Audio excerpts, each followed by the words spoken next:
Alors que 6 années de mandat à servir les habitants de notre belle et grande région se terminent bientôt, il convient ensemble de discuter du compte administratif et de ce dernier compte administratif.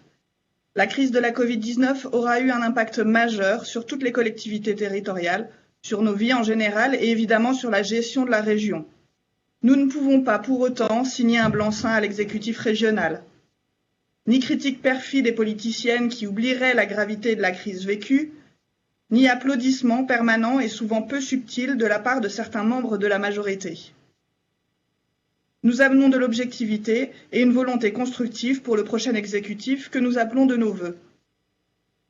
Nous pouvons souligner la diminution factuelle de la dette dont vous avez été l'auteur. Nous ne pouvons pour autant pas accepter ni applaudir la méthode qui a été la vôtre. Effectivement, les régions se sont vues décharger d'une partie de la compétence apprentissage, avec la reprise par les branches professionnelles de la compétence en application de la loi du 5 septembre 2018.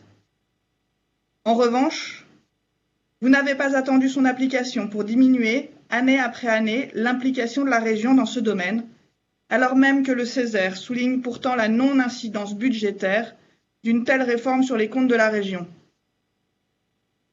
Alors, Monsieur le Président, je me permets de rappeler que le gouvernement a, depuis le début de son quinquennat, agi en faveur de l'apprentissage, faisant bondir le nombre d'apprentis à quasiment 500 000 jeunes, grâce à une hausse du soutien étatique. Vous n'avez pas souscrit, non plus, au plan d'investissement compétences proposé par l'État, laissant de côté les chances d'insertion professionnelle de nombreux jeunes. Nous nous interrogeons toujours, pourquoi ne pas avoir choisi de renforcer ces dispositifs ? Pourtant, nous aurions soutenu une telle politique. Les nombreux votes positifs de notre groupe à l'égard de beaucoup d'autres thématiques que vous avez proposées le prouvent. Nous pointons du doigt encore une fois le choix qui a été le vôtre dans le domaine de la formation. Dommage.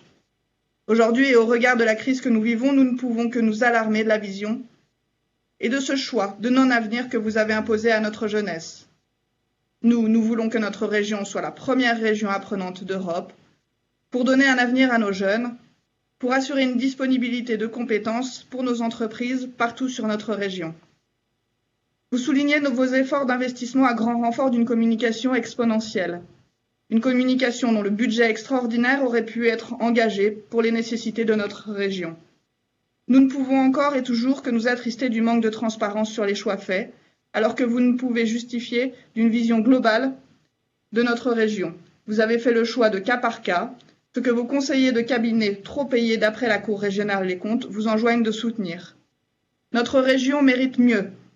Un soutien actif par les subventions, évidemment, doit se poursuivre. Mais n'est-ce pas le propre de la région de soutenir les acteurs du territoire ? Investir, c'est bien. Développer, c'est mieux. Dans une coopération de territoire qui fasse rayonner notre région, ses atouts et son potentiel. Le choix constant, cette année encore et depuis 6 ans, d'une baisse massive du fonctionnement liée en partie à des diminutions sur le personnel, nous le dénonçons.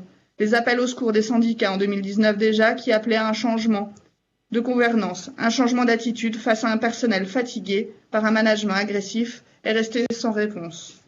En outre, nous déplorons l'invisibilisation des fonds européens présents partout et que vous vous évertuez souvent, trop souvent, à ne jamais valoriser auprès de nos concitoyens. Les occasions n'auraient pourtant pas manqué d'ajouter un logo des fonds européens à la collection pléthorique des panneaux bleutés.